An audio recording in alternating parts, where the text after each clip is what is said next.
I don't think this is a desperation move, and I don't think this was a risky choice. I would have loved to have seen Hart come out once again, but Axiom is brought out. Not a resurrection, but a new player. This is game number 9. It is best of 9. We've gone to the ace match of the Acer Team Story Cup Season 3, guys. Mousesports versus Axiom. Axiom versus Mousesports. But spawning here in the top right corner of the map, he's been representing his team well today. It is the red Zerg player from Mousesports, Starbuck. The bottom left as the blue Protoss, it is Axiom's Crank. So it's really interesting that we see him come out here. Crank's been doing some really cool stuff that I particularly have been falling in love with. Granted, it was all PvP related stuff, but yeah, he's had the whole day to sit back and study Starbuck. Guys, it's worth noting, I just want to throw this out there, I didn't even realize this until I just did the math in my head. Starbuck is literally the only player to win games for Mousesports today. The only player to win all 4 of the points that they currently have. A true hero. I mean, it's kind of the same could be said for Impact. It's been 2 Zerg players carrying each team respectively, but Crank's always had pretty solid PvZ, I think. It's safe to say. I don't know if he's going to whip out some build he's crafted in the last 2 hours specifically for Starbuck. I don't think that's really possible or feasible, but the reality is this game, never has a best of 1 been so important to 2 different teams. Well, you know, same map, same race, but we can't really comment on it. Because as long as Crank doesn't, you know, not notice a hatchery in his base, we have no idea how Starbuck's, you know, PvZ really is, PvP rather. It's just, you know, is Protoss gonna be his weakness that they're hoping for? I don't know. I just know that Crank is, I don't know. I think that if there's one player who's going to like experience the glory of carrying the team through this day, I'm glad it's him. But at the same token, I have no idea if this is going to be statistically a good choice or not. I have no idea if Starbuck's going to keep up with the weird strategies. Because again, you're not fighting just your average Zerg player. You're fighting like basically a drunken boxer, you know? This guy is... He's able to play it straight, he's able to play it weird, he's able to adapt to situations. And that's quite frankly what makes him one of the better Zerg players in Europe right now. Maybe the whole feeling in the house right now is just to play it safe. I mean, you could argue that Hart played a normal game for sure, but it was, you know, he wasn't playing super safe. He saw what we thought was an opportunity to end the game, and he was too aggressive. I think Hart actually just got merry-go-rounded. I just don't think it was a good map for him.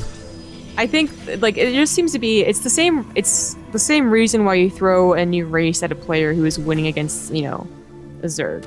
You're like, okay, stop throwing Zergs at him, because he's like, his EVZ obviously really good. So you throw it at Terran. Like, same idea. If he's really good versus Ling Muta Bane, if you throw Roach Hydra at him, is that his weakness? And apparently Heart's, you know, today it was. Yeah.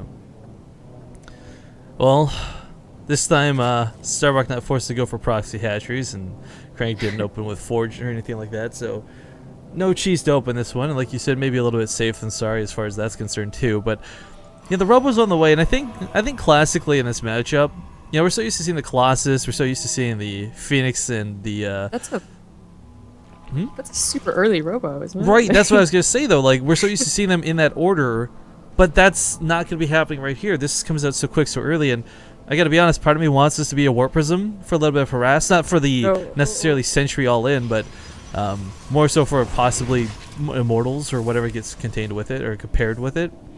But one thing we have seen be really dangerous for a lot of players to deal with are 4 sentries loaded into a shuttle. That's true. That's true as well. The 2 gateways at the front, I mean, they were a little later, but, you know, is that really discernible? Probably not. Starbuck's not like, oh my god, he's a rebel in the base. You know, I don't think anyone's that precise. But hopefully this Overlord will come in at a time that is appropriate. You only saw 2 gateways, but that doesn't mean they don't have a 4th gateway in the main. That doesn't mean they don't have a Robo in the main. They're always going to check, and the more you're suspicious about something, the earlier, you know, you want to get that scout.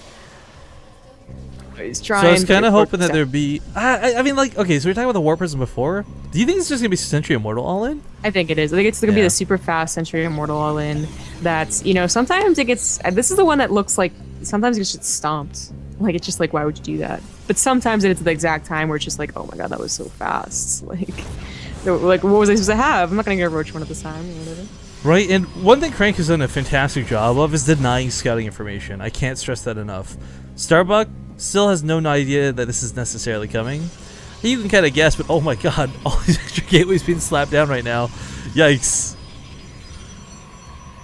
Yo, actually, what's a little bit scary too, there's no cannon behind this, right? So a counterattack from Starbuck could be a little bit deadly if he gets around this, but...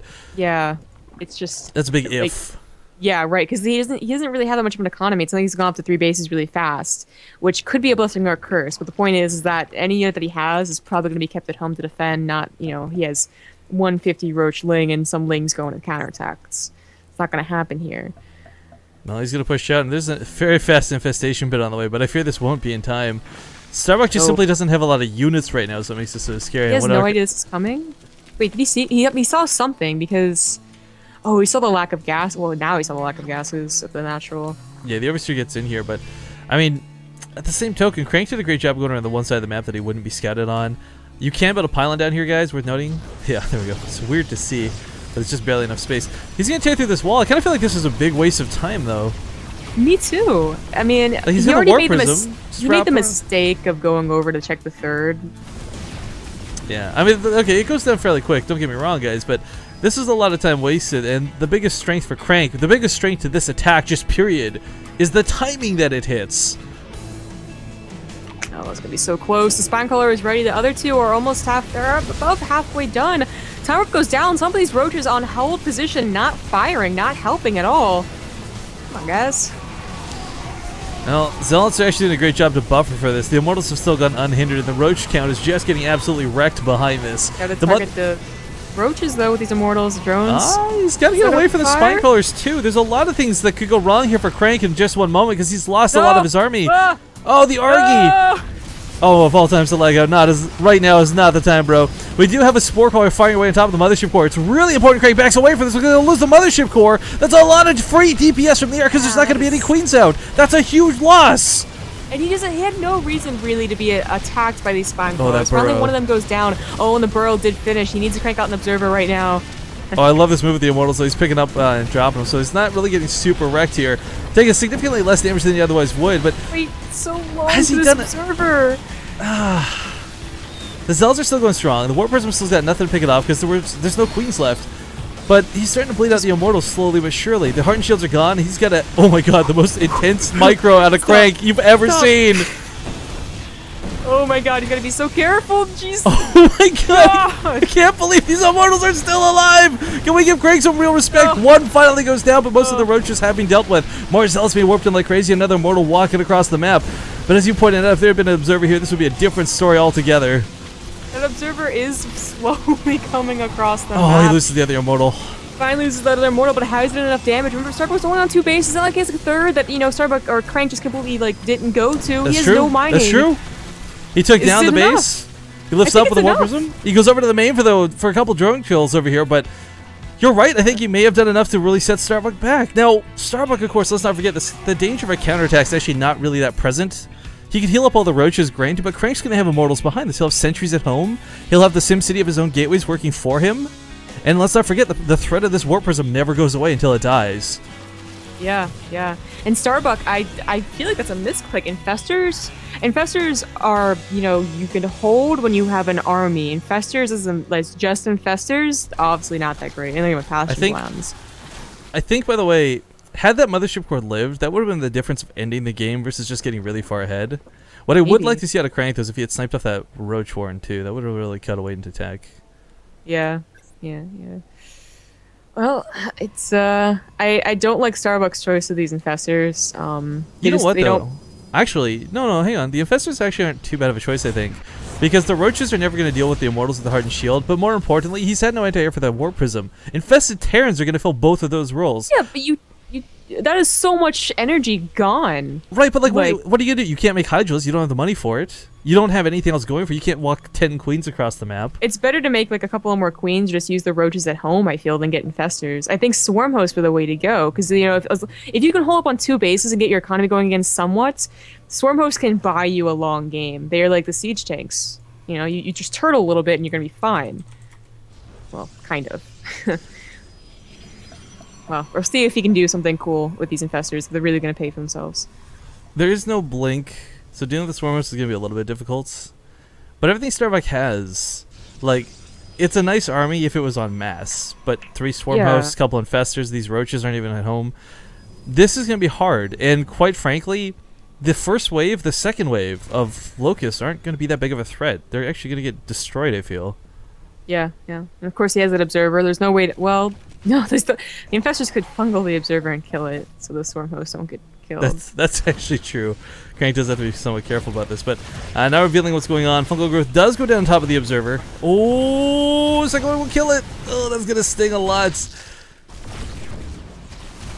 Oh, did he notice that Observer went down, or he's just going to try and power through the Locusts? With such a small economy, I don't know if powering through is going to work out here. Well, he catches a couple of the Swarmers on Burrowed. Oh, it doesn't quite kill it, though. But I was going to say, with the brute force he has, you could actually kill the hatchery, possibly? You might focus the hatchery, but focus the hatchery, put the Zealots in the main. Like, the Locusts can't take care of anything that fast, but they eventually will. Yeah, and then get out. He can recall. Yeah, he can recall. Yeah, that's a good move. It's the best he could do when he lost the Observer. Not going to recall, though. Picks up the Warp Prism. He's going to go to the main with this. The Spore Caller is repositioned. It's actually in a terrible spot. He can drop the Warp, or the Immortals behind the mineral line. I was like, why are you getting shots from it? Shots and shots and shots and shots. Well, he takes down the natural one more time. Starbuck's still playing off one base, but he's got so many Immortals still standing is what makes this so scary. Swarmhost still standing, which is what makes this so scary. But for Crank, he's got the micro of the Warp Prism combined with Immortals, something that can't be underestimated with this particular individual.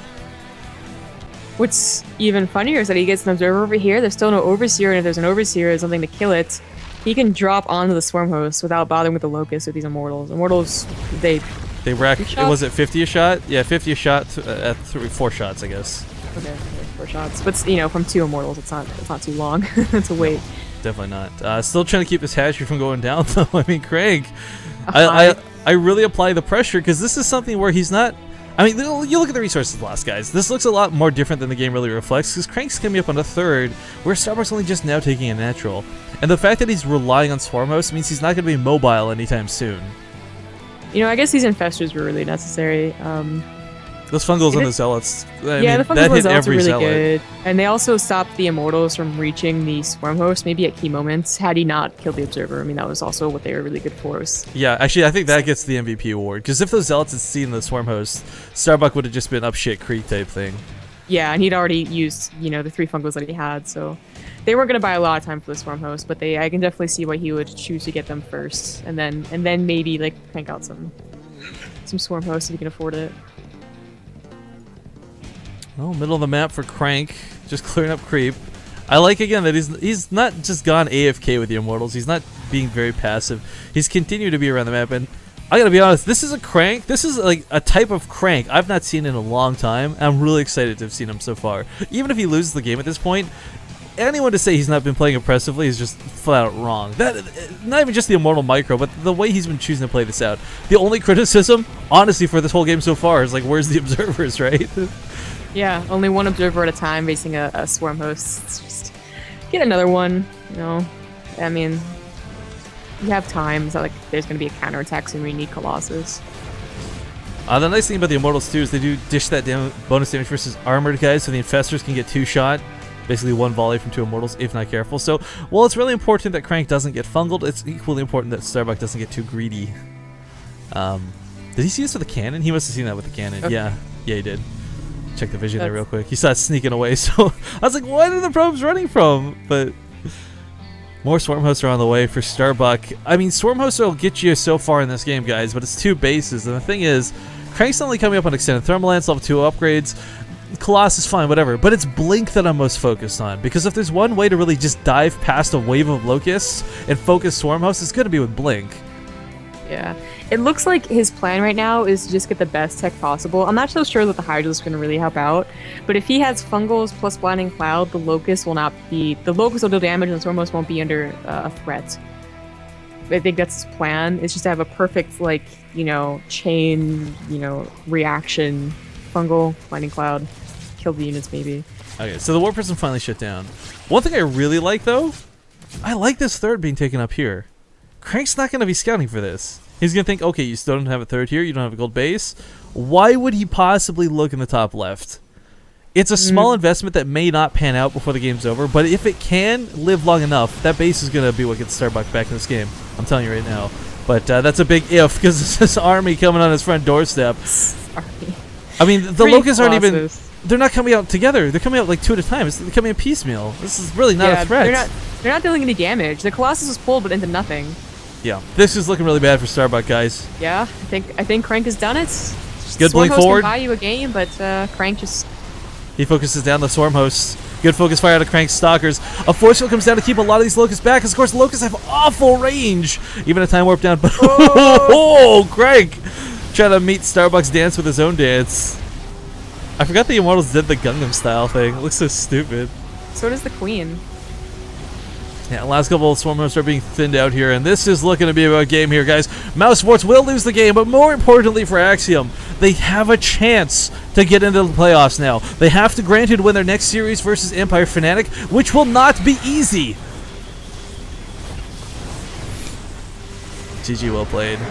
Congratulations to Crank. Sick micro, sick build, sick reactions, and a sick win to send Axiom to what is possible.